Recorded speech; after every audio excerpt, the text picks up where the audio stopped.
bíblica da Reforma Protestante, os 500 anos da Reforma Protestante. É uma reportagem com 2 minutos apenas, e vai passar ao culto que a Igreja Presbiteriana do Brasil, e quem pregou foi o nosso presidente, Reverendo Roberto Brasileiro, homem de Deus, trouxe a palavra. Pode ir no slide mesmo, está naquele esquema que nós fazemos no estudo bíblico, tá? Eu queria que nós prestássemos atenção, 2 minutos, e realmente, ali, apesar de toda a perseguição da Rede Globo, reconheceram a importância da reforma, e a nossa igreja estava encabeçando essa reportagem. Depois, no finalzinho, aparece a igreja luterana também, lá no sul, mas no início, a nossa igreja deu a palavra, e o nosso presidente também. Vamos ouvir essa reportagem? Vamos lá, para para mim, por favor. Depois nós meditamos na palavra de Deus. Fiéis de todo o mundo começaram a comemorar os 500 anos da Reforma Protestante. Hoje, igrejas de várias partes do Brasil participaram de celebrações.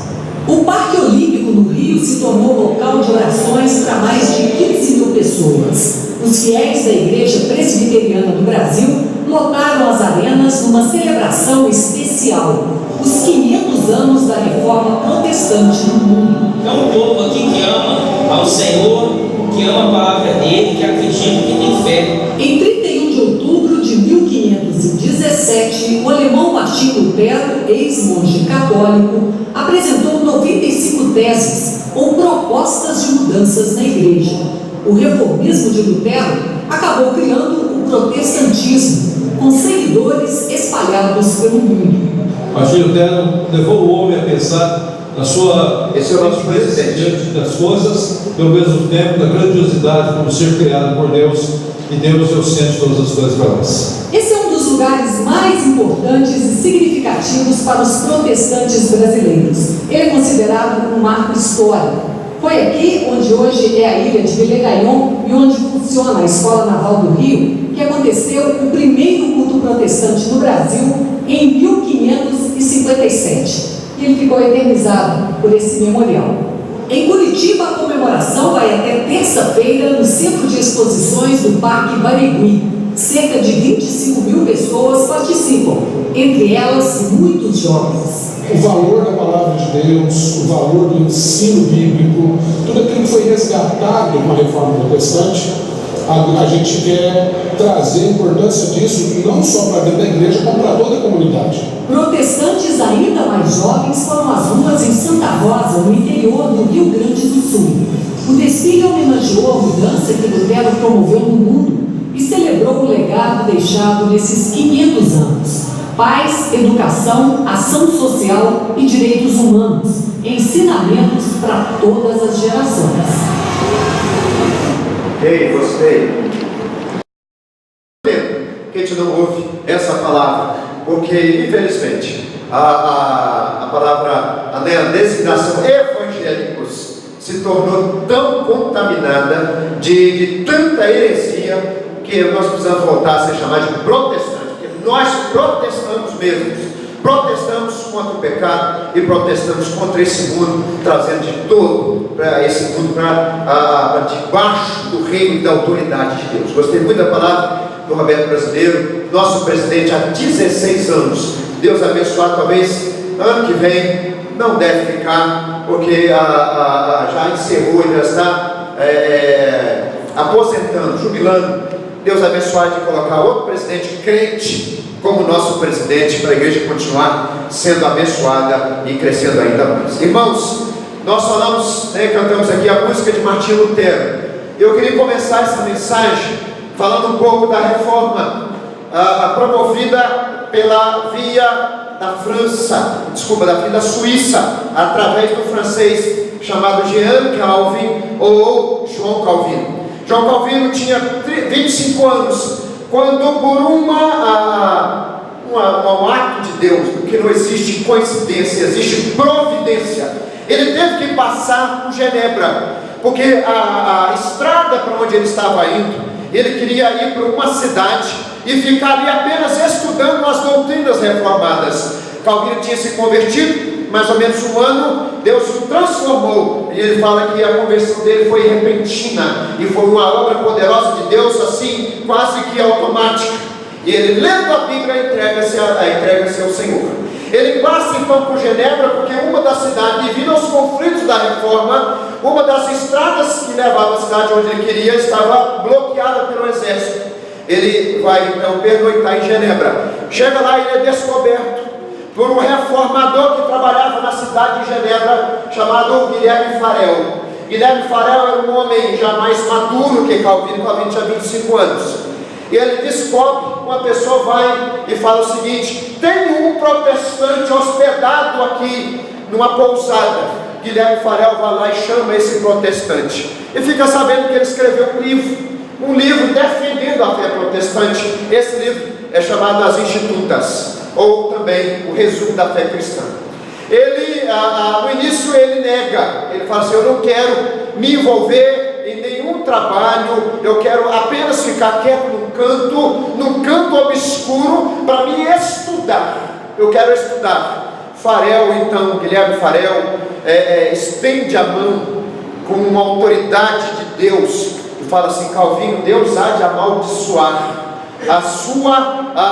essa sua passividade, e Deus há de amaldiçoar essa sua aplicação nesse estudo, enquanto tem irmãos seus dando a vida pela reforma. Calvino fica acuado e, por livre e espontânea pressão, ele entrega-se então à reforma protestante, se torna pastor da cidade de Genebra.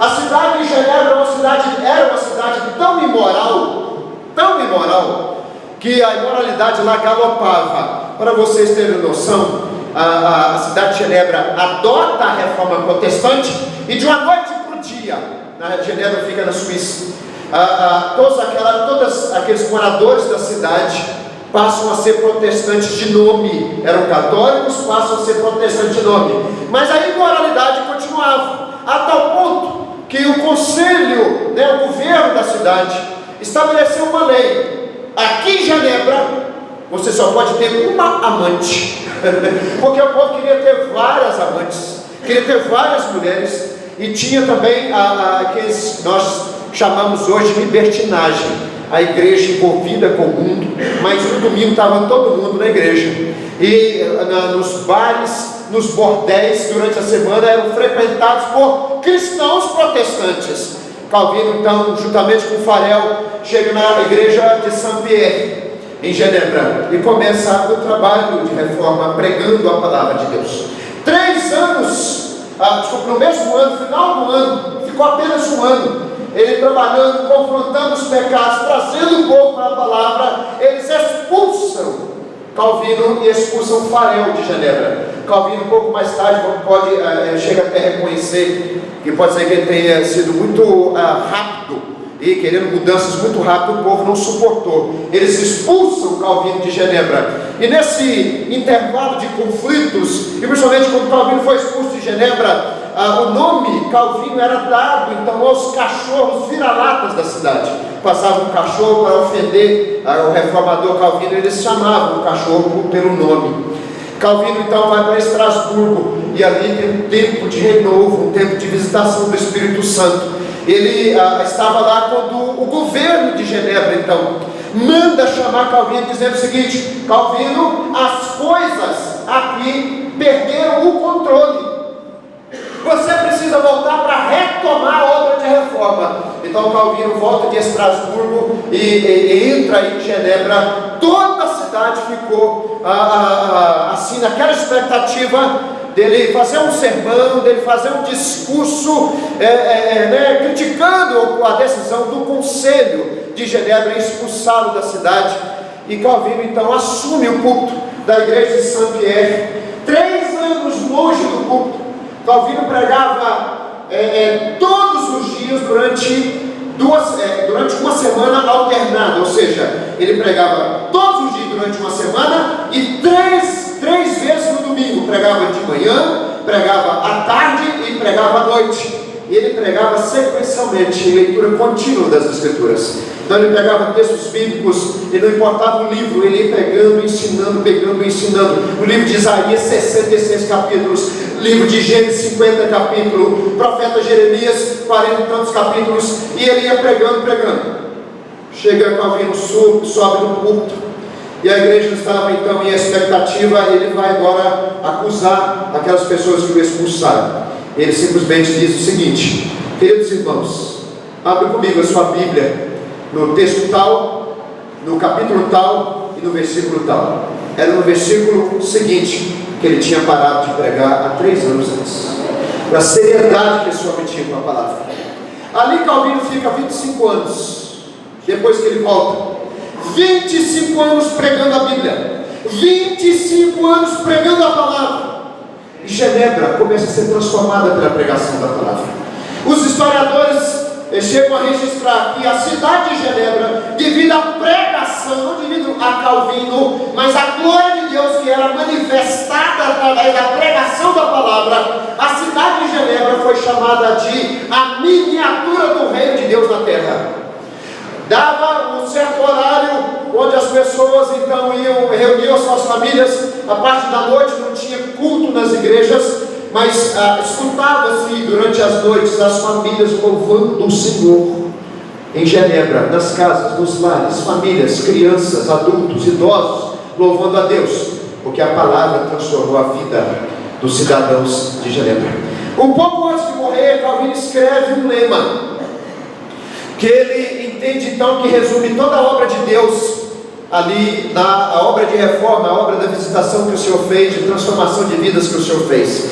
Essa frase está escrita no Muro dos Reformadores, lá na cidade de Genebra, na Suíça. Tem um muro em homenagem aos reformadores, e um pouco antes tem uma frase escrita assim: Post tenebra lux, que em latim quer dizer, após as trevas veio a luz. Após o tempo de trevas, raiou novamente a luz. O povo de Israel viveu esperando que Deus enviasse o prometido, o ungido, o rei, que o Senhor enviasse novamente, que o Senhor cumprisse a sua promessa e enviasse o Senhor Jesus Cristo. E o texto que nós vamos ler está aí, que é o texto seguinte do que nós meditamos no domingo passado, vai falar exatamente isso. Depois de um tempo de trevas, veio a luz. Abre comigo, Marcos capítulo 4, verso 21 ao verso 25. Marcos capítulo 4, verso 21 ao verso 25. Que Deus tenha misericórdia de nós, meus irmãos, e volte a abençoar a pregação da palavra, para que nós possamos ver uma Ibatiba transformada por Deus. Calvino viu Genebra transformada por Deus, uma Genebra de nome cristão passou a ter vida cristã. Martim Lutero viu uma Alemanha inteira transformada por Deus, pela palavra de Deus. Por que nós não podemos esperar que o Senhor faça a mesma coisa aqui em Ibatiba, através da nossa vida e através da pregação da palavra do Senhor? Diz assim: também lhes disse: vem porventura a candeia para ser posta debaixo do alqueire ou da cama? Não vem antes para ser colocada no velador? Pois nada está oculto, senão para ser manifesto, e nada se faz escondido, senão para ser revelado. Se alguém tem ouvidos para ouvir, ouça. Então lhes disse: atentai no que ouvis, com a medida com que tiverdes medido, vos medirão também, e ainda se vos acrescentará. Pois ao que tem, se lhe dará, e ao que não tem, até o que tem, lhe será tirado. Verso 22, vamos ler a uma voz comigo, só peço que você ler um pouco mais alto, todos. Pois nada está oculto, senão para ser manifesto, e nada se faz escondido, senão para ser revelado. Verso 22, em outra versão, diz assim: da mesma forma, tudo que está escondido será revelado, e tudo que está oculto virá à luz. Irmãos, nós vimos semana passada que a partir do capítulo 4 do Evangelho de Marcos, Marcos começa a narrar um grande bloco de ensino que o Senhor Jesus pregou em várias ocasiões no seu ministério. Essas parábolas, possivelmente, quando você lê Mateus e lê Lucas, você vai ver que essas parábolas estão em locais diferentes, porque essas parábolas Jesus pregava em locais diferentes também. Aqui Marcos coloca essa parábola logo depois que Jesus recebe uma multidão. Ele se entrega de tal forma a essa multidão que as pessoas começam a interpretar Jesus de uma forma errada, equivocada. Por que esse homem não tem tempo para descansar? Por que esse homem não come? Aí passaram a falar que Jesus tinha demônio, passaram a falar que Jesus estava surtado. Mas pelo contrário, Jesus se entregou de tal forma para aquelas multidões que vinham a Ele em busca de socorro, de bênção, de cura, de milagre, de perdão, de paz, que ali Jesus estava batalhando pelo reino de Deus. Jesus começa agora então não apenas a mostrar o reino de Deus, porque quando Jesus fazia milagres, ele exemplificava o reino de Deus. Quando Jesus chamava pessoas, ele exemplificava o reino de Deus. Você já viu aqueles textos onde a pessoa está no trabalho, como por exemplo os primeiros discípulos, Jesus passa e diz: vem e segue-me, e a pessoa larga tudo para seguir Jesus. Isso é demonstração do poder, da autoridade do rei, e o reino de Deus está se manifestando, trazendo essa pessoa para debaixo da autoridade do Senhor, e essa pessoa então coloca tudo debaixo da prioridade de Deus, e Deus passa a ser a sua prioridade maior. Jesus agora ele passa então a explicar o que é o reino de Deus. Antes ele demonstrou o que é o reino de Deus, quando ele expulsava demônios, quando ele fazia milagres, quando ele curava vidas de pessoas. Agora ele passa a explicar. Semana passada nós falamos da parábola do semeador. Ele fala do reino de Deus e o coração do homem. O reino de Deus é uma realidade, e uma realidade que vai dar frutos dependendo do estado do seu coração, onde Jesus fala dos diferentes tipos de corações que recebem a palavra de Deus. Agora a próxima é a palavra da candeia. Põe para mim, passa para mim. Quem nunca viu uma candeia, essa é a candeia. A candeia é esse objeto, então, uma lamparina, né? Era colocada óleo ali nessa parte mais redonda, e nesse bico era colocado um pavio, e esse pavio então era colocado fogo, e esse fogo era abastecido pelo óleo de oliva, que estava naquela parte mais redondinha da candeia. É a tataravó da lamparina. Quem viveu aqui nos dias da lamparina? Esse aí é o velador. Velador, esse lugarzinho, numa parede, um lugarzinho assim apropriado para colocar uma lamparina. Essa é uma parede de uma igreja, de uma casa, representando como seria uma casa no primeiro século. Essa parte, né, dentro da parede, esse quadradinho aí dentro da parede é o velador. A próxima parábola é a parábola da candeia. Às vezes a gente não percebe a transição, mas é muito fácil a transição. Qual que é a transição? A parábola do semeador enfatiza a questão do coração. Você que recebe a palavra, você vai ter frutos dependendo do estado do seu coração. E a parábola da candeia já fala da responsabilidade humana diante do conhecimento de Deus. Isso que nós vamos ver. Nós daremos frutos com a obra de Deus na nossa vida, dependendo da reação do nosso coração à palavra que é pregada. Se nós somos em obediência e fé, essa palavra vai render a uns 30, a outros 60, a outros 100 por um. E à medida que nós vamos conhecendo a palavra, nós também vamos tendo ainda mais responsabilidade. Uma frase que eu aprendi no tempo de missão que marcou muito a minha vida: luz é igual a responsabilidade. Essa é a transição da parábola do semeador para a parábola da candeia. A parábola do semeador enfatiza o seu coração. A parábola da candeia enfatiza a sua responsabilidade diante do conhecimento de Deus. Então, vamos ver 3 verdades aqui. Eu queria trazer algumas aplicações bem rápidas para vocês. Eu tenho certeza que se essa palavra cair em solo bom, vai transformar muitas vidas. Primeira verdade, olha comigo no versículo 21. Jesus vai dizer que aquilo que ele veio trazer não pode ir oculto. Vou esperar para te dar a resposta um pouco mais para frente, mas eu quero levantar algumas questões. Olha o versículo 21. Também lhes disse: vem porventura a candeia. Essa expressão vem é uma expressão muito interessante, certo? Essa candeia, ela não foi colocada no lugar, no chamado velador, de forma aleatória, sem um propósito e um objetivo. A ideia desse vem é de uma candeia que foi, trazida com um propósito específico. A casa estava escura e alguém falou assim: traz uma candeia para iluminar essa casa. Jesus usa essa ilustração, essa parábola. Vem, ou é trazida a candeia para ser posta debaixo do alqueire. Alqueire era uma cesta que media mais ou menos aí quase 6 litros de grão, de trigo, de milho, um cesto, um balaio menor, certo? Ou debaixo da cama.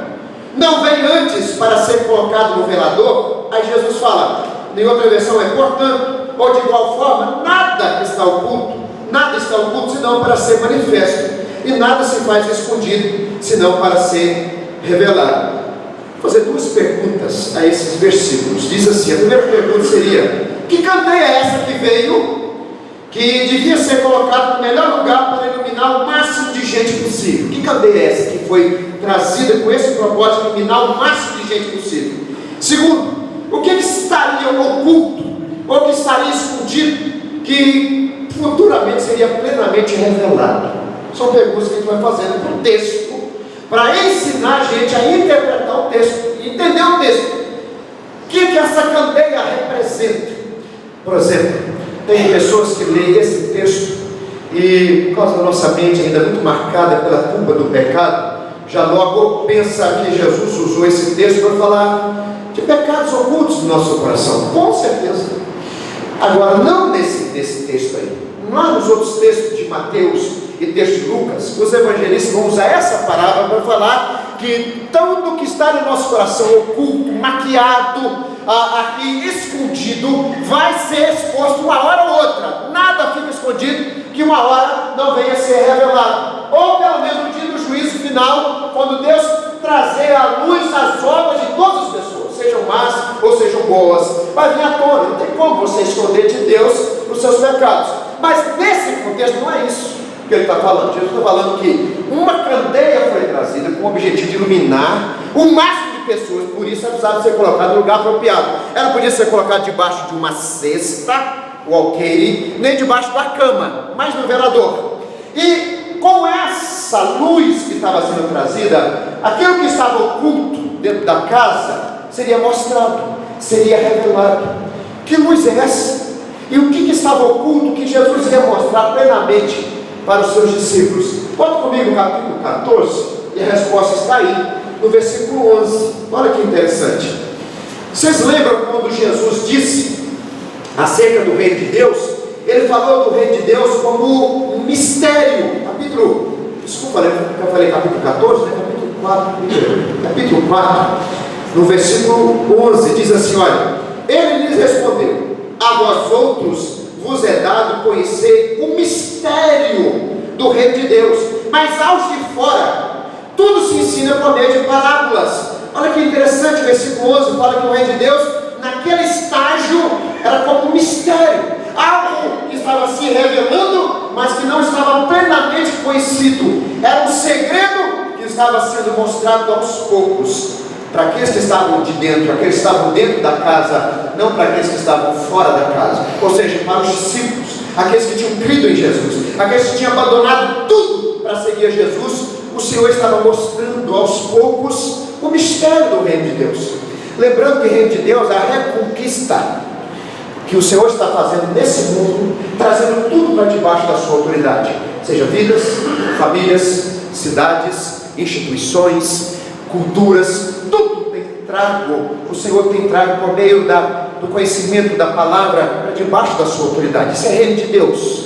Jesus diz que a candeia que tinha vindo, traria luz, ou mostraria plenamente esse mistério que estava oculto, que as pessoas queriam conhecer, queriam saber mais, mas que aos poucos estava sendo revelada. Essa candeia é o próprio Senhor Jesus. É Ele que está dando a conhecer aos discípulos, e até hoje Ele faz isso, Ele que está dando a conhecer o mistério do reino de Deus, Ele que está dando a conhecer toda a revelação da obra de Deus nesse mundo. Essa candeia é Jesus. Duas pistas que você tem aí. Primeira pista, fala assim, a candeia, não uma candeia. No texto original, a ideia é de uma identificação específica. E a segunda pista é o texto de João, capítulo 1. Abre comigo, coloca alguma coisa aí no Evangelho de Marcos. Abre comigo João, capítulo 1. A segunda pista está aí no que o Jesus mesmo diz acerca dele. Olha, João, capítulo 1, ele vai falar assim, a partir do versículo 3 ou 4, se não me engano. João, capítulo 1. Eu faço você abrir comigo.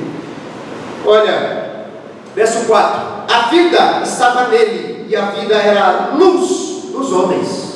Lembra que para os judeus daquela época não existia luz elétrica, existia candeia. É como se Jesus estivesse dizendo o seguinte: eu sou a candeia. Jesus usou várias figuras para falar dele mesmo. Ele diz: eu sou a videira verdadeira, eu sou o bom pastor, eu sou a porta das ovelhas. Aqui Jesus se identifica então como a candeia que traz à luz toda a obra de Deus que o Senhor está fazendo nesse mundo. Continua, olha o versículo 5: a luz resplandece nas trevas, e as trevas não prevaleceram contra ela. Houve um homem enviado por Deus, cujo nome era João. Este veio como testemunha para que testificasse a respeito da luz. O que João disse? Lá no Evangelho de Marcos, nós estudamos há bastante domingos atrás. Ele fala assim: após mim vem aquele que é mais poderoso que eu. Ele está falando de Jesus. João testificava acerca da luz. Olha, continua no versículo 8. Ele não era luz, mas veio para que testificasse da luz, a saber, a verdadeira luz que vinda ao mundo ilumina a todo homem. O verbo estava no mundo, o mundo foi feito por intermédio dele, mas o mundo não conheceu, veio para o que era seu, e os seus não receberam. Vamos ler juntos o verso 12, todos. Mas a todos quantos o receberam, deu-lhes o poder de serem feitos filhos de Deus, a saber, aos que creem no seu nome. Quando Jesus diz que essa candeia que veio, ele está falando dele mesmo, e através da vida dele, ele daria então a conhecer as pessoas aquilo que Deus fazia e continua fazendo, mas que aos nossos olhos não é tão assim compreendido. Jesus está dizendo assim: eu vou trazer à luz tudo isso, eu vou revelar a obra de Deus que o Senhor está fazendo, a obra de salvação, de reconquista, de libertação. E Jesus fez isso ao fazer milagres. Jesus fez isso ao dominar a natureza. Jesus fez isso ao expulsar demônios. Tudo isso Jesus estava mostrando a obra do reino de Deus, porque Ele é a candeia posta num lugar apropriado para iluminar todos com o conhecimento da revelação do que o Senhor está fazendo na vida desse mundo. Jesus, ele continuou a revelar o mistério do reino de Deus quando ele morre na cruz, por exemplo. Ali é revelado o remédio para o pecado. Diferente de quando uma pessoa era curada, na cruz e no sangue de Jesus há perdão. Porque muitas pessoas que foram curadas não foram perdoadas porque tiveram apenas uma compreensão bem diminuída acerca do reino de Deus, não acompanharam Jesus até a cruz. Todos abandonaram Jesus até a cruz. Alguns poucos, no livro de Atos dos Apóstolos falam de 120, entenderam algo mais, que Jesus tinha autoridade sobre demônios, que Jesus tinha autoridade sobre a enfermidade, que Jesus tinha autoridade sobre essa natureza, mas ainda ele tinha autoridade sobre o pecado. O seu sangue era a solução para o pecado. Quando Jesus ressuscita, ele revela novamente um pouco mais acerca do reino de Deus, que a obra de Deus é tão poderosa na vida daquele que crê, que nem a morte pode segurar mais essa pessoa. Espiritualmente, aquele que crê em Jesus nasce de novo. Eu compartilhei aqui na quinta-feira e coloquei no meu Facebook: Jesus não quer melhorar a sua vida. Você para de pedir para Jesus te melhorar, porque a obra de Jesus não é melhorada. A obra de Jesus te dá uma vida nova. A obra de Jesus não é simplesmente fazer uma maquiagem ou passar um verniz naquilo que está podre. Pelo contrário, o Senhor Jesus disse: se você não nascer de novo, não pode entrar no reino de Deus. E nascer de novo é crer em Jesus Cristo. Somente quem crê em Jesus Cristo nasce novamente. Então você não precisa de melhora, você precisa de uma vida nova. Nós não podemos olhar para a nossa vida e imaginar que com alguns retoques aqui, alguns retoques lá, a gente fica assim mais ou menos dentro do padrão. Eu já sou crente. Crente é aquele que nasceu de novo. Crente é aquele que foi alcançado pela graça de Deus de tal forma que já não é mais a mesma pessoa, agora ele é uma nova pessoa. Quando Jesus sobe ao céu, ele revela para os discípulos um pouco mais acerca do reino de Deus. Agora ele fala: aquele que veio para iluminar vai agora governar. E a revelação do reino de Deus será completa na volta de Jesus. Aí diz o texto de Coríntios, na primeira carta de Coríntios, capítulo 15, que todos os inimigos serão colocados debaixo dos pés do Senhor Jesus. Aí Deus será tudo em todos. Com esse mundo expurgado de toda maldição do pecado, o Senhor devolverá o reino para Deus Pai. O Senhor Jesus devolverá o reino para Deus Pai. Agora, esses são os estágios da revelação do reino de Deus: os milagres, as curas, as expulsões de demônio, os milagres sobre a natureza, a morte de Jesus, a ressurreição de Jesus, a subida de Jesus ao céu e a volta de Jesus. São revelações acerca do que Deus está fazendo para restaurar o ser humano caído no pecado, escravizado por Satanás.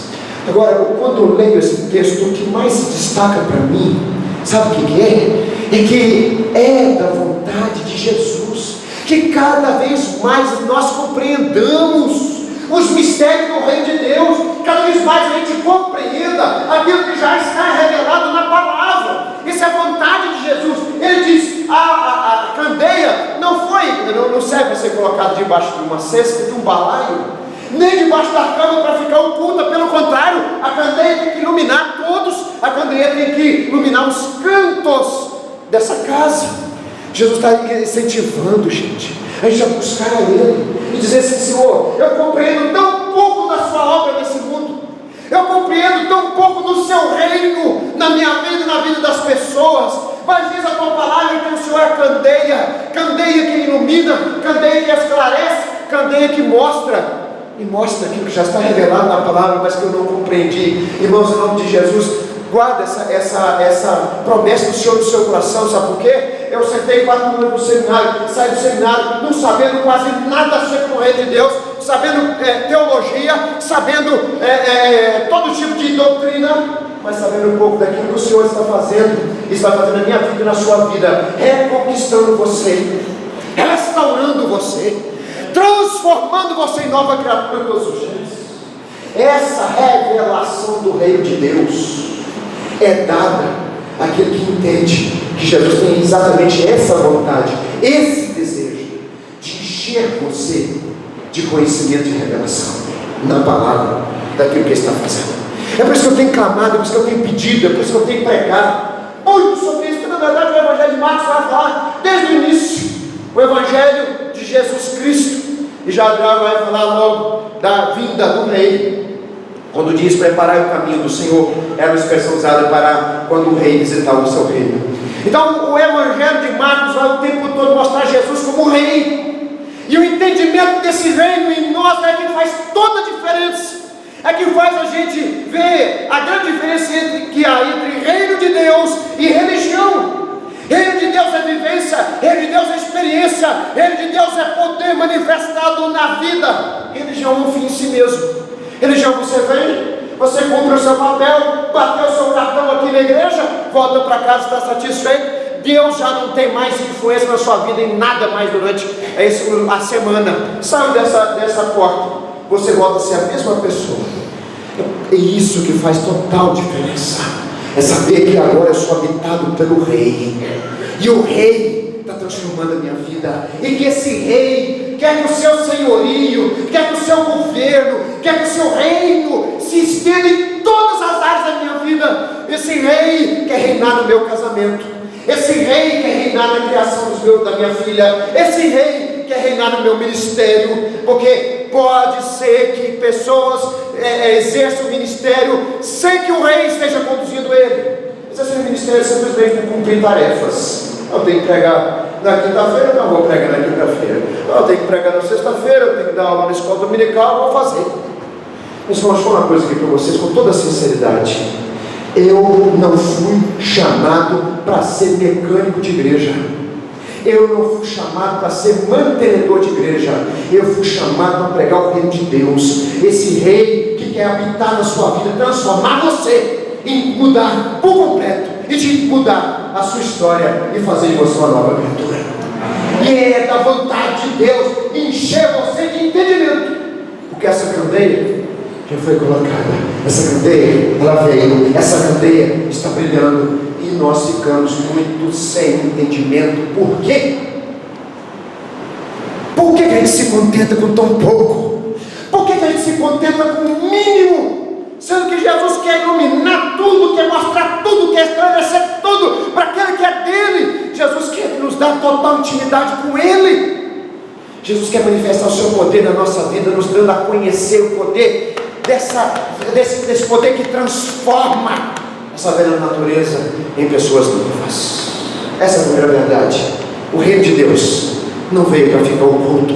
O reino de Deus veio para ser conhecido e conhecido pela igreja. Segunda verdade, eu vou caminhar aqui com vocês, aí no versículo 23 e 24. Se alguém tem ouvidos para ouvir, ouça.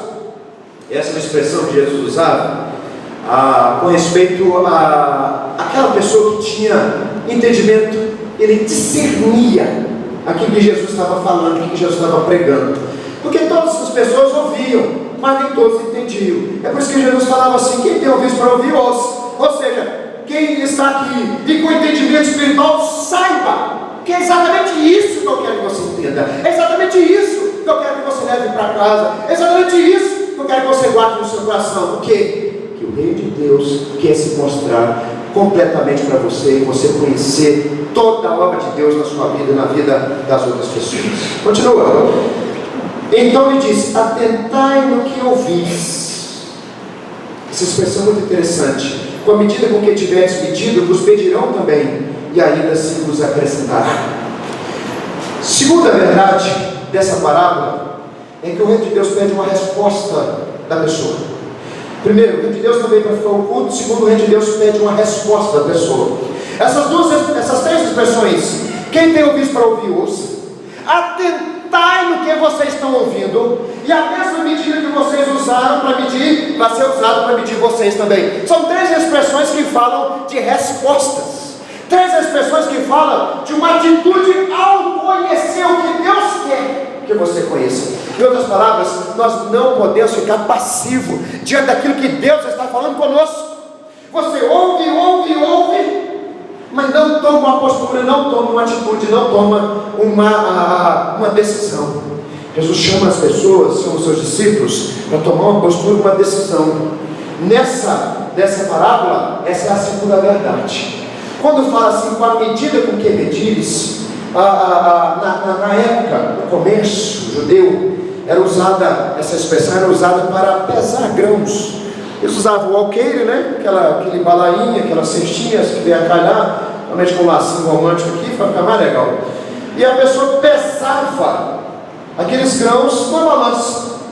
Deus está dizendo o seguinte: olha, se você tem conhecimento, você vai ser julgado pelo conhecimento que você tem, e mais, vai ser acrescentado outras coisas. Sabe por quê? Porque quem tem luz tem responsabilidade. E quando diz que ainda mais se acrescentará, é porque nós não sabemos de tudo acerca da nossa vida. Nós temos conhecimento, mas somente Deus conhece tudo acerca de nós. Olha aqui uma coisa que eu aprendi que eu queria compartilhar com você. Primeiro, tem coisas que somente eu conheço, Deus conhece também. Tem coisas que eu não conheço, mas somente Deus conhece. Tem coisas que eu conheço, que eu sei de mim, e o rato também sabe. Tem coisas que essa é chamada de janela cega. Todos nós temos janelas cegas.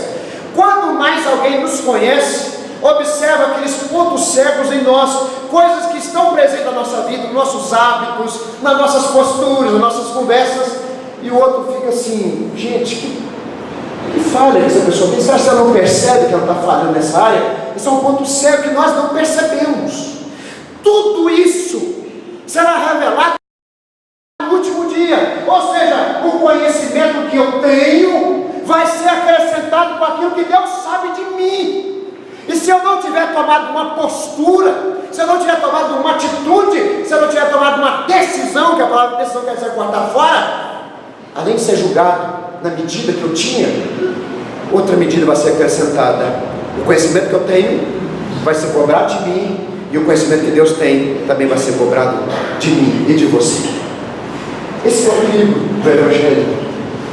É isso que faz Jesus ser o Jesus verdadeiro. Sabe por quê? Estava compartilhando com a pessoa do IFES, até aqui, né, uma das meninas que estavam lá com a gente. E a vez em quando nós vamos falar de Jesus, aí nós temos aquelas participações, aquelas polêmicas. E uma das polêmicas é Jesus, qual Jesus nós estamos falando? Porque tem tanto Jesus hoje pregado nas igrejas, que às vezes ele fica irreconhecível. Tem o Jesus da prosperidade, tem o Jesus da casa própria, tem o Jesus do carro próprio, do primeiro carro, do segundo carro, tem o Jesus santo casamenteiro, que a pessoa procura ele só quando ele precisa casar.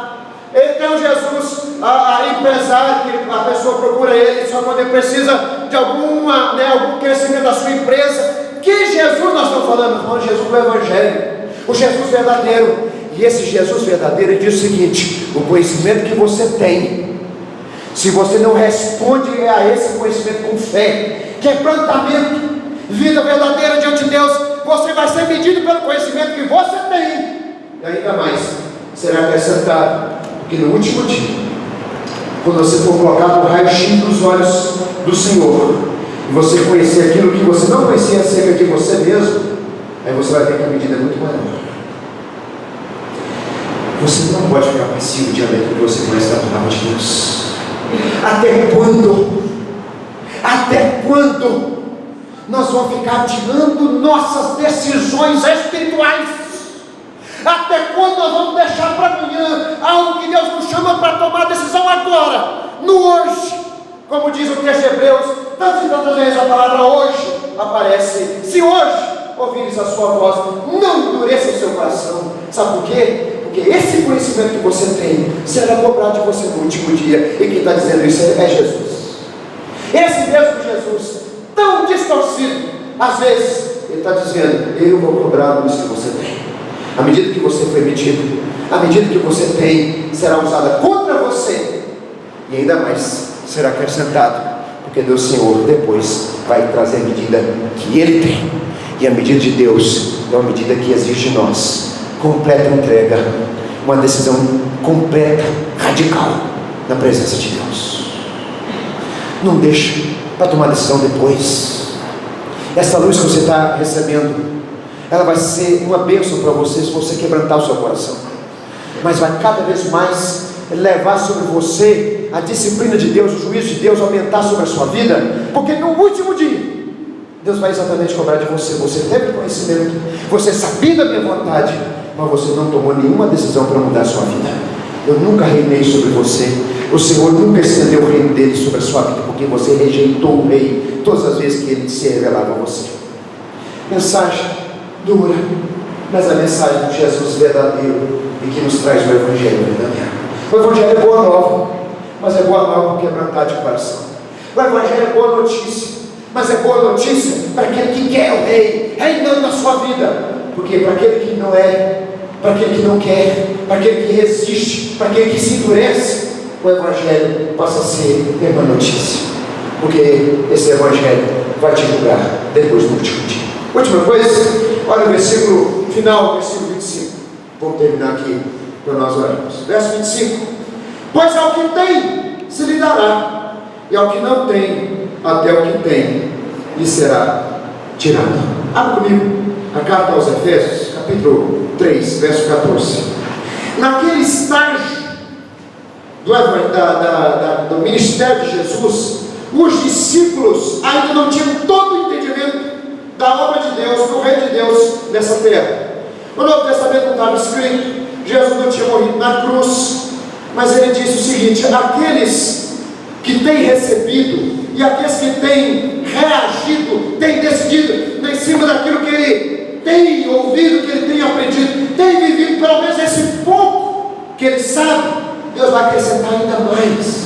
O prazer de Deus é revelar cada vez mais o seu Filho para você. O prazer de Deus é cada vez mais encher o seu coração da glória dele. É por isso que Jesus fala: aquele que tem, ainda mais será dado. Aquele que está recebendo, aquele que está caminhando com Jesus, aquele que está vivendo a pouca luz que tem, aquele que está praticando aquilo que sabe, receberá ainda mais experiências, entendimentos, discernimentos, aprofundamento da consciência no Evangelho de Jesus. Vai ser uma realidade na sua vida. É por isso que Paulo ora na carta aos Efésios, capítulo 3, verso 14. Sabe por quê? Porque ele sabia que muita gente não se aprofundava na sua fé. Essa oração precisa ser feita pelo pastor da igreja, pelos presbíteros da igreja. Essa oração precisa ser feita por você que sabe que tem tanta gente que vem na igreja domingo após domingo, mas não tem discernimento de nada do Evangelho. Essa oração tem que ser feita por você. Não vai a oração do apóstolo Paulo. Olha o que ele ora pela igreja, a igreja de Éfeso, por esta causa: me põe de joelhos diante do Pai, de quem toma o nome toda a família, tanto no céu como sobre a terra. Ele está orando, clamando a Deus, para que segundo a riqueza da sua glória, vos conceda que sejais fortalecidos com poder, mediante o seu Espírito, no homem interior, no íntimo, e assim habite Cristo no vosso coração pela fé, estando vós arraigados, alicerçados em amor, a fim de poderes compreender com todos os santos. Vamos ler juntos, finalzinho? Qual é a largura, o comprimento, a altura e a profundidade, e conhecer o amor de Cristo, que excede a todo entendimento, para que sejais tomados de toda a plenitude de Deus. O propósito de Deus é que você aprofunde. O propósito de Deus é que você não permaneça na superfície. O propósito de Deus é que você não vive na mediocridade. O propósito de Deus é que você seja enriquecido espiritualmente. O propósito de Deus é que você seja cheio da graça dele. O propósito de Deus é que você tenha experiências poderosas com o Senhor e entenda todas as dimensões do amor de Jesus. Aí nós lemos o versículo 20 e lemos muitas vezes de forma equivocada: ora, aquele que é poderoso para fazer infinitamente mais do que tudo quanto pedimos ou pensamos, de acordo com o seu poder que opera em nós. Aí a pessoa lê esse versículo e fala assim: eu recebo essa palavra, eu vou conquistar, eu vou vencer, o milagre vai acontecer. Esse versículo está falando de milagres externos. Esse versículo está falando daquilo que Deus quer fazer em você, no aprofundamento do conhecimento de Deus, da intimidade de Deus em você. Ora, essas dimensões do amor de Jesus que Deus quer que você conheça, que essa candeia brilhe, que Deus está dizendo é que Ele pode fazer muito mais do que nós imaginamos. Sabe por quê? Quantas pessoas eu ouço dizendo o seguinte: olha como que eu regredi, há anos atrás eu era assim, eu tinha tanto tempo de oração, meditava, orava, evangelizava. Porque, deixa eu falar uma coisa para vocês: na vida espiritual não existe em cima do muro, na vida espiritual não existe ponto neutro. Quando você não cresce, você regride. O que Deus está falando nessa palavra é o seguinte: talvez você fale assim: não, chegou o ponto final da minha vida, eu estacionei numa religiosidade tal que eu não acredito mais que o Senhor há de trazer essas experiências profundas e poderosas no meu coração. E Deus está falando assim: olha, há muito mais, infinitamente mais do que eu posso fazer ou realizar, de acordo com esse poder, o poder do Reino de Deus que opera em você. É só abrir o coração para o poder de Deus entrar na sua vida. É só abrir o coração para o poder de Deus manifestar em você. É só abrir o seu coração para que Deus venha te transformar, te tomar pela mão e te guiar nesse entendimento, nesse conhecimento do Evangelho de Jesus e do poder do reino dele. Vamos terminar? Vamos. Uma coisa que você precisa ter convicção. Essa convicção não pode te abandonar, jamais. Essa convicção não pode abandonar. O Reino de Deus não veio para ficar oculto, pelo contrário, mas para ser plenamente revelado a nós. A igreja não pode duvidar dessa verdade. É de Deus oferecer para nós cada vez mais conhecimento de Jesus. Ao que tem, mais lhe será dado. Ao que não tem, até o pouco que achava que tinha será tirado, e a pessoa vai ficar apenas no nível da religiosidade.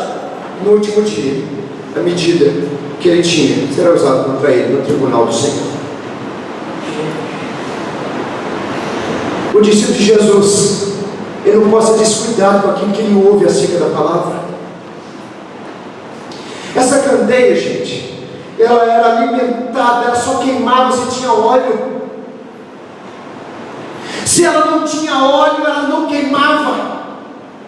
Se o óleo acabasse, o fogo apagava. Nós não podemos ser descuidados com aquilo que nós ouvimos, com aquilo que nós estamos ouvindo todo domingo, e parece que nós não levamos a sério. Sabe por quê? Porque tem uma hora que essa luz se apaga em nós. Essa luz apaga em nós. Pelo contrário, sabe o que nós temos que fazer? Senhor, me enche do óleo, me enche do poder do Teu Espírito Santo, me leva a essas profundezas, porque eu sei que ainda mais tem de Jesus para que eu desfrute, ainda mais profundo eu sei que o Senhor quer me levar. Existem águas profundas que o Senhor quer levar irmãos e irmãs aqui, para poder experimentar as mais poderosas experiências com Ele. Eu creio nisso. Já preguei isso inúmeras vezes e continuarei pregando, porque a igreja precisa acordar. A igreja precisa acordar para buscar mais a Jesus. Vamos orar?